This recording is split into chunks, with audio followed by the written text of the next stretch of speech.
Economy of Pakistan IMF कर्जा देगा। 3 department इस वक्त सबसे ज्यादा करप्ट कंसिडर किए जाते हैं। टेंडर पर के ऊपर डिपार्टमेंट, दूसरा डिपार्टमेंट पुलिस का है जो मोस्ट करप्ट है, तीसरा डिपार्टमेंट जुडिशरी। हमास ये चाहता है कि इजराइल रफा क्लोजिंग को भी खोले। इजराइल के troops as per commitment yellow line तक विड्रॉ तो कर गए हैं अब तक, जो कि पहला विड्रॉल होना था इजराइल का।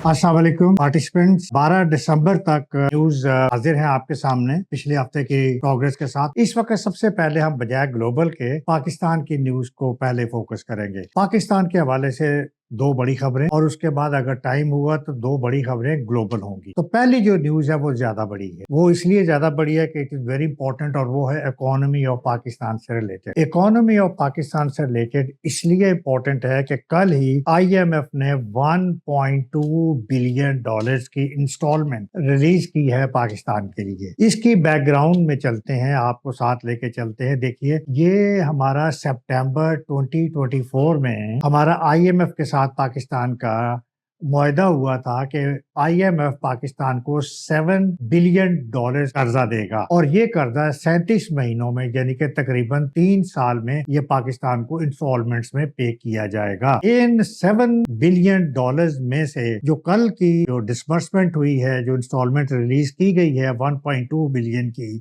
वो मिला के अब तक $3.3 बिलियन पाकिस्तान को दिया जा चुका है। लेकिन अब क्या है कि इस वक्त जो IMF है, IMF के कंसर्न्स अभी भी बहुत ज्यादा हैं और उन्होंने हमारे लिए 11 बड़ी सख्त कंडीशंस लगाई हैं कि ये आपको पूरी करनी होगी अगर उसके बाद हमने नेक्स्ट इंस्टॉलमेंट के लिए क्वालिफाई करना है।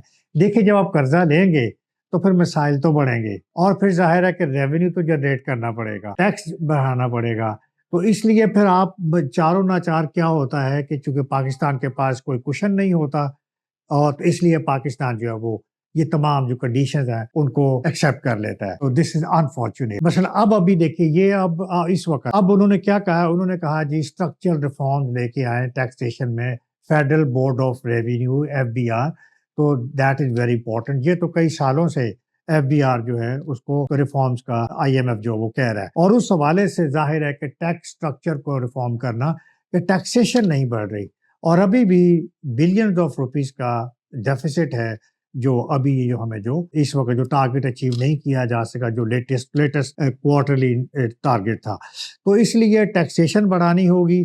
अब टैक्सेशन चूंकि पाकिस्तान के प्रॉब्लम आ रही है तो पाकिस्तान में अभी भी उनको कहा गया है, एक तो कहा गया है कि increase federal excise duty FED ये फर्टिलाइजर्स और पेस्टिसाइड्स पे बढ़ा दी जाए। दूसरा वो कह रहे हैं कि आप एनर्जी टैरिफ को, जो आपके जो डेट है ना, सर्कुलर डेट, उसको कंट्रोल करें। सर्कुलर डेट जो है वो हमारा अभी हमने थोड़ा सा कम किया था, 1.6 ट्रिलियन रुपीस पे आए थे। इससे पहले ये 2.3 ट्रिलियन रुपीस था। तो उसके ऊपर हमें मजीद कहा जा रहा है कि ये डेट जो है एनर्जी, इसको कंट्रोल किया जाए। ये बहुत बड़ा सिनेरियो है कि इतना आसान नहीं होगा पाकिस्तान के लिए इस एनर्जी टारगेट को अचीव करना। तीसरा उन्होंने कहा है कि बिल्ड मोर रिजर्व। अभी इंस्टॉलमेंट रिलीज हुई है, इसके साथ मेरा ख्याल है हमारा $14.5 बिलियन के फॉरेन रिजर्व हो गए हैं। तो हमें मोर रिफॉर्म्स के लिए कहा जा रहा है और हमें क्लाइमेट रेजिलियंस के लिए कहा जा रहा है कि क्लाइमेट से रिलेटेड जो एजेंडा है उसको फुलफिल किया जाए, क्योंकि पाकिस्तान को लिए बहुत डेवास्टेटिंग इफेक्ट्स हो रहे हैं फ्लड्स की वजह से और मौसम की खराबी की सूरत हाल से। तो उन 11 कंडीशन में जाहिर है एक पुरानी डिमांड भी है कि ट्रेड को बढ़ाएं, यानी कि एक्सपोर्ट्स को बढ़ाएं। तो ये एक बड़ा यूटोपियन टारगेट है, बहुत मुश्किल टारगेट है पाकिस्तान के लिए, बहरहाल ये अचीव करना होगा। और पाकिस्तान का एक्सटर्नल डेट ऑलरेडी $135 बिलियन का हो चुका है, जो कि हाईएस्ट इन द हिस्ट्री है। तो इसलिए पाकिस्तान के लिए इकोनॉमिक चैलेंजेस में ये तमाम जो चैलेंजेस आप इनको नोट डाउन कर सकते हो, इन पॉइंट्स को स्ट्रेंथन कर सकते हो कि हमारा ट्रेड डेफिसिट कितना जा रहा है, हमारी एक्सपोर्ट जो है वो कितनी है।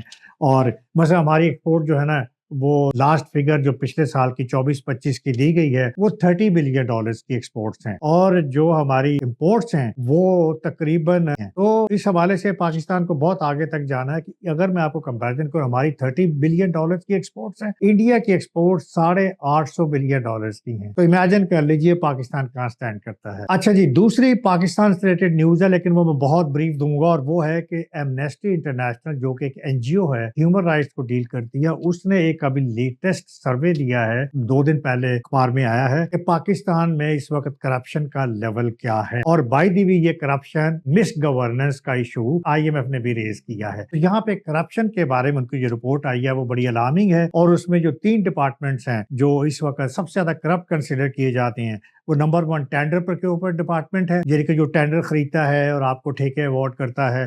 دوسرا ڈپارٹمنٹ پولیس کا ہے جو موسٹ کرپٹ ہے، اور تیسرا ڈپارٹمنٹ جوڈیشری یعنی محکمہ انصاف، تو یہ ہائیسٹ یہ جوڈیشری پہ ہیں، اور صوبوں کے حوالے سے سندھ میں کرپشن نمبر 1 پہ ہے، اور پنجاب میں کرپشن نمبر 2 پہ ہے۔ قوت خرید کے حوالے سے 12% قوت خرید لوگوں کی جو ہے کم ہوئی ہے، اور 2 کنسرنز ہیں کہ یہ کرپشن سروے کے بارے میں ایمنسٹی انٹرنیشنل کے یہ کنسرن بھی ہیں، اور سیکنڈ کنسرنز ہے کہ جو اکاؤنٹیبلٹی ڈپارٹمنٹس ہیں، یہ ایمنسٹی انٹرنیشنل کی رپورٹ کہہ رہی ہے کہ وہ صحیح طرح سے پرفارم نہیں کر رہے۔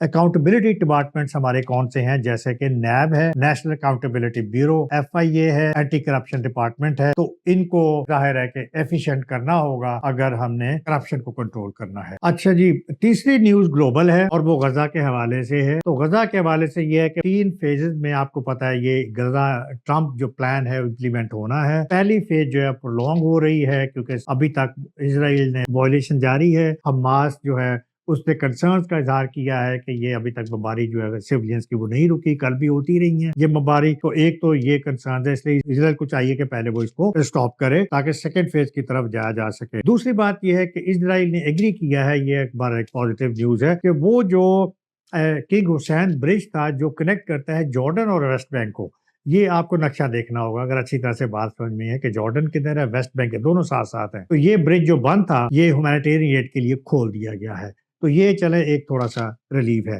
لیکن اس کے علاوہ حماس یہ چاہتا ہے کہ اسرائیل رفح کلوزنگ کو بھی کھولے۔ رفح کلوزنگ یا رفح کراسنگ جو ہے یہ ایجپٹ اور غزہ کو کنیکٹ کرتی ہے، ادھر سے بھی ہیومینیٹیرین ایڈ آئے اور ادھر سے بھی تھوڑا سا سپورٹ ملے جو غزہ کے پاسنگ ہیں۔ اور تیسری بات یہ ہے کہ اسرائیل کے troops as per commitment yellow line تک وڈرا تو کر گئے ہیں اب تک، جو کہ پہلا وڈرال ہونا تھا اسرائیل کا، لیکن اسرائیل نے ابھی تک کنٹرول جو ہے وہ اپنے پاس رکھا ہوا ہے، اور کنٹرول ابھی تک انہوں نے ریلنکوش نہیں کیا، سرنڈر نہیں کیا حماس کے لیے۔ تو اس حوالے سے یہ رکاوٹیں، یہ آبسٹیکلز، یہ ہرڈل، یہ پرابلم جو ہیں وہ ابھی آ رہی ہیں، اور فیوچر میں بھی یہ مجھے لگتا ہے کہ آتی رہیں گی، کیونکہ بمباری ابھی بھی جاری ہے۔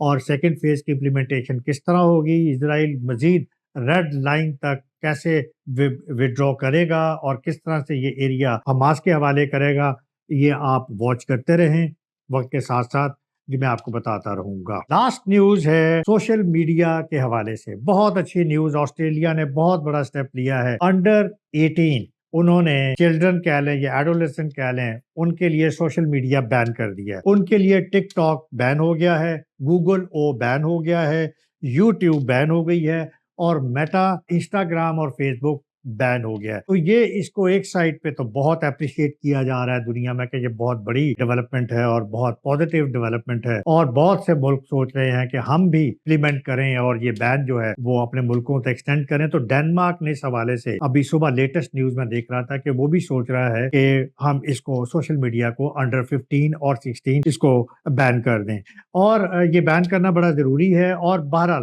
اس کو کرٹیسائز کر رہی ہیں یہ جو میٹ کمپنیز ہیں، جو ٹیک کمپنیز ہیں، لیکن وہ فرق نہیں پڑتا، اصل چیز یہ ہے کہ ہمیں safety of the children required ہے۔ تو یہ پاکستان پہ بھی میرا خیال امپلیمنٹ بالکل ہونا چاہیے، کیونکہ ہماری یوتھ انڈر 15 ہے، یہ ایکسیسولی سوشل میڈیا کو یوز کر رہی ہے، اور اس کے بہت سے نقصانات ہو رہے ہیں۔ چند ایک جو اس کے نقصانات ہیں میں آپ کو گوش گزار کر دیتا ہوں۔ ایک تو یہ ہے کہ اس جو سوشل میڈیا کی اسکرین ہے، اس سے بلو لائٹ اخراج ہوتی ہے۔ بلو لائٹ جو ہے وہ آپ کی نیند کے لیے بہت ڈسٹربنگ ہے، کیونکہ وہ ڈیمیج کرتی ہے، وہ سپریس کرتی ہے میلاٹونن کی سیکریشن کو۔ میلاٹونن ایک ہارمون ہے، ایک رطوبت ہے जो नींद लाने का सबब बनता है। तो जब मेलाटोनिन डिस्टर्ब होगी, डैमेज होगी, सप्रेस होगी तो नींद नहीं आएगी। तो बच्चे इंसोम्निया का शिकार होंगे, बच्चे फ्रस्ट्रेशन का शिकार होंगे, एजिटेशन का शिकार होंगे, बिहेवियरल चेंजेस आएंगी, उनमें एंजाइटी बढ़ेगी, उनके स्ट्रेसेस बढ़ेंगे, उनके डिप्रेशन जो है वो उसमें जाएंगे, आई विजन भी उनकी जो है मुतासिर होगी। तो बच्चे सोशल आइसोलेशन में जाएंगे और ये सब कुछ हो भी रहा है। तो इस हवाले से मेरा ख्याल है कि ये एक बहुत पॉजिटिव डेवलपमेंट है और इसको इनकरेज करना चाहिए और पाकिस्तान के में भी राइट इसके ऊपर रिव्यू करना चाहिए कि हमें इसके ऊपर पाबंदी करें। अगले हफ्ते मजीद न्यूज़ के साथ मुलाकात होगी। इजाज़त दीजिए। अल्लाह हाफ़िज़।